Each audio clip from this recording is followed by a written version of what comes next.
What's called the AMPT met with the Writers Guild in an attempt to make an agreement as the writers' strike crossed 100 days and more productions continue to get delayed. Joining us now to discuss more is Matt Belloni, Puck founding partner. You don't want to mess things up, Matt, I know, but you have some insight into what went on Friday, and it's going to resume, I think, at some point this week. It didn't seem quite as acrimonious, did it? Is there some headway and reason for hope based on what you're hearing for what happened on Friday? I think there is. I mean, I don't want to overstep here because the two sides are very far apart still, but there's a key element here. We did not hear either side attack the other on Friday, which sounds ridiculous, but that is an improvement over what we had previously. The last meeting before this one on Friday started with the writers attacking the studios for supposedly leaking the agenda and then the studios responded saying it's unfortunate that the writers have to do this. So just the mere fact that we have silence on both sides here suggests that they are actually interested in being productive in getting a deal. We obviously have had a lot of content post-COVID that was ready to come out. So consumers really haven't noticed. We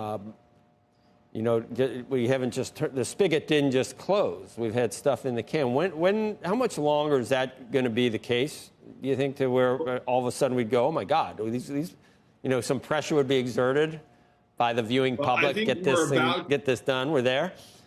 I think we're about to start noticing. I mean, we're going to come back from the Labor Day holiday when the traditional fall television season starts, and there's no new shows for the broadcast networks. So that's really going to be the first thing. Yes, there's been no late night shows all summer, and people did notice that. But the fact that you're going to tune in to your favorite, Law and Order or CBS procedural or whatever, and they're just not going to be there. And CBS is doing things like putting Yellowstone on CBS, and people are going to tune in and be, oh, new Yellowstone. No. That's old Yellowstone. So I think the broadcast networks are going to feel it first.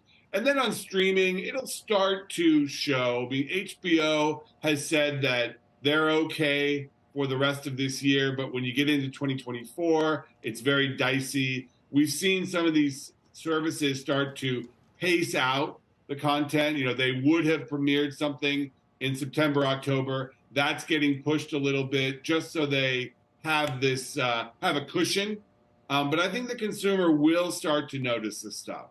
And when will the management side of things? It's when you hear things like, "Yeah, heck, we're saving a lot of money, not spending anything on content. This is going to go right to this. This is okay for us." When does that change to, really angst and anxiety about not being able to do what they're supposed to be doing as a company? I mean, you've seen some of the comments. Yeah, we're saving money. We're fine with this. Yeah, they are telling investors that on earnings calls. And keep in mind, this is free cash flow that they are savings for the most part.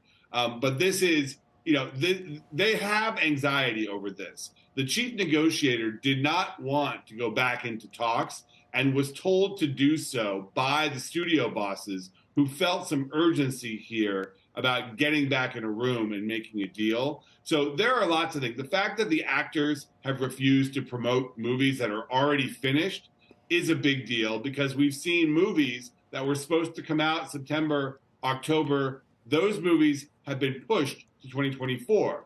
We see movies that are supposed to come out next summer that are not finished, and they want to be finished so they're able to come out next summer.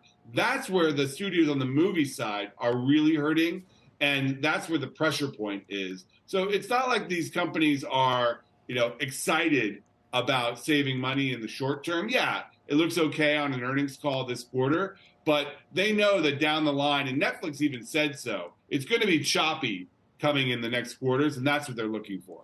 So what does the eventual new world actually look like? It's not streaming was the answer to everything, and we're going to need content as far as the eye can see, and people are going to get, ask for as much money as there's going to be so much competition for the great, content producers, versus, wow, this business is really hard. No one's making any money. You're lucky you're even making what you used to make because it's digital nickels instead of analog dollars. What is it, somewhere in between those two scenarios?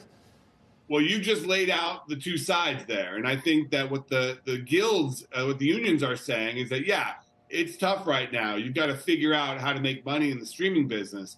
But the history of Hollywood is that they figure it out, that they come to some kind of a new model where they don't replace the cable bundle, but they figure out a new world order that allows these companies to be very profitable in streaming, as Netflix has become, and they can pay the increased residuals, increased wages, all the things that the writers and actors want.